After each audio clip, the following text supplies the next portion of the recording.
This also is about the rise and fall of nations. The Shemitah gives the key about when nations rise and fall. It has to do with America. Let me give you an example how this mystery is so big, it's affected everything. Shemitah, it actually can be taken as, I said, shaking or falling or collapsing. 1917, you have the year of the Shemitah. You have a collapse on Wall Street, but you also have a shaking of the nations called the First World War. The Shemitah is about collapsing. In that war, you have the collapse of powers, collapse of 4 empires, the German Empire, the Hungarian, the Russian, the Ottoman, all collapse in the year linked to the Shemitah. And you also have, the Shemitah is linked to the rise of nations. 1917 is the year that begins America's rise of world power on the stage. It enters the First World War. This is considered that. And so you have the beginning of this rise. But if you take it 4 Shemitahs later, which is 28 years, interesting, 4 in the Bible is a number of kingdoms. It takes you to 1945, and you have another global cataclysm. You have the shaking of the world, shaking World War II coming. You have literally, actually, Hitler's attacks began in 1938. That was the year of the Shemitah.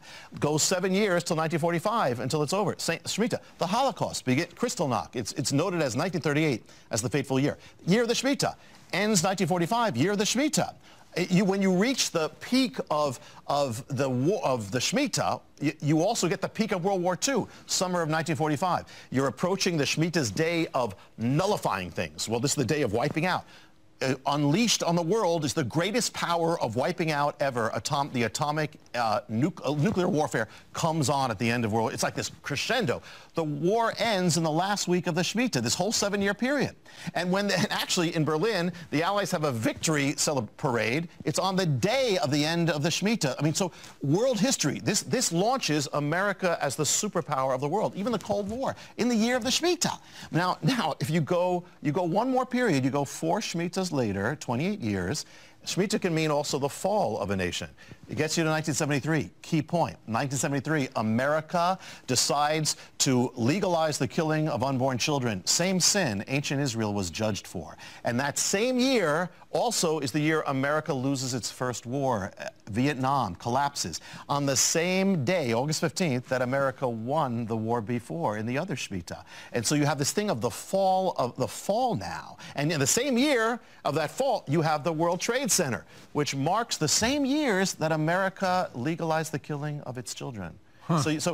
Okay, now with the amazing precision we've just seen in the past, what does that tell us about now in the future? The Shemitah begins September 25th. I can remember happens to be my birthday, so it's easy.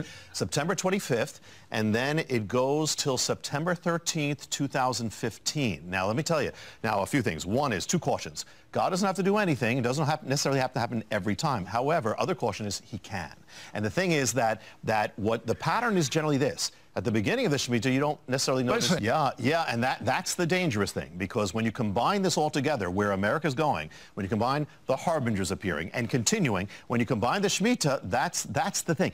The thing is this: in the last 2 Shemitahs, this is 2001, 2001, and then it's 2007 and 8. Yeah.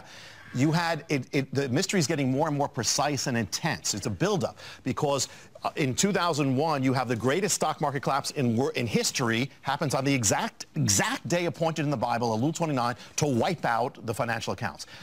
7 years later, 2008, you have the other greatest crash in American history, bigger, and it happens on the exact same day appointed in the Bible. The 2 greatest crashes happen exactly 7 Hebrew years apart, down to the days, the hours, to the seconds. So the mystery is getting more intense. He's going so fast. Yeah. I want you to catch.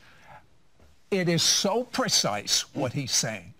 It's the year, the day, the second. I mean, what an awesome God we serve. Yeah, and the thing is, what this indicates is there's an intensifying that means that the nation, we are progressing towards judgment. And that's exactly what's happening. It's in America. So, now, again, God doesn't have to do anything when we say, but I'd be aware. All right, tell me the exact date it starts and it ends. September 25th, and that's the start. Of this year. And usually, again, at the beginning, it's not necessarily so noticeable, but if something is chosen for this year, then it's usually as it builds up to its peak, that's usually when things happen, okay? Which is September 13th of 2015. Now, there's also, we've talked about this before, happens to be with the blood moon period as well. Because the blood moon period is a year and a half. Well, we're in that half part, but the year, what's left, is totally Shemitah. So it's all happening at the same time as Shemitah. It's like a convergence of warnings. It seems. And the other thing is that, here's another thing, Sid. In the Bible, one of the signs of judgment is the darkening of the sun. Now, we're not saying every eclipse is. However, there's something there. Here's the thing. Get this. When that peak day comes, Elul 29, it's going to be a solar eclipse marking that day, the great day of nullification. At the end of the Shemitah, it's going to be a solar eclipse the same day. When we talked about the tower, putting this all together. When that tower, they just recently put the spire to make it the tallest in America, the day they put it up was another solar eclipse. And when the last time, Sid, when a solar eclipse happened on Elul 29, was 1987, you had the greatest wipeout of Wall Street in history right after that. So not saying things have to, but things all right.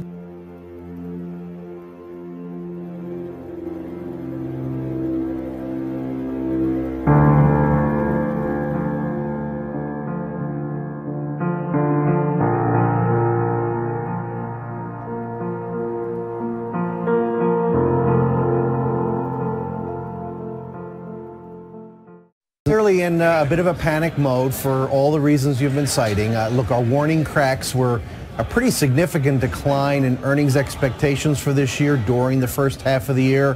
Higher dollar, lower oil, slow economic growth, widening credit spreads. Now the issues of, well, where is the growth anyway? And of course, China is slowing. You have the technical deterioration that several guests have reported on, and you get this forced and accelerated selling. There are not a lot of people on the other side of the trade. It's August, and you often get volatility, as you know, and kind of that's what's driving things. I think we're rapidly reaching a near-term oversold from which we'll get a bounce, but I don't believe this corrective period is over yet. Most of the decline is probably behind us from a point standpoint, but I think we have more time to sort this out. And what is it that you're going to look for, Bob, amid this? I mean, we were asking people, is this because of the Federal Reserve raising rates potentially? Is the fear of the Fed part of this at all? Or is it just global growth and looking to China here, which had a big miss in its flash PMI overnight? Yeah, it's all of the above. The Fed is certainly in the equation. At the moment, if growth is too strong, oh my goodness, the Fed will raise rates, and that's not good. If growth is too weak, well, then we can't withstand weakness overseas. So good news is bad news, and bad news is bad news. That's what happens. So noticeable, but if something is chosen for this year, then it's usually as it builds up to its peak, that's usually when things happen.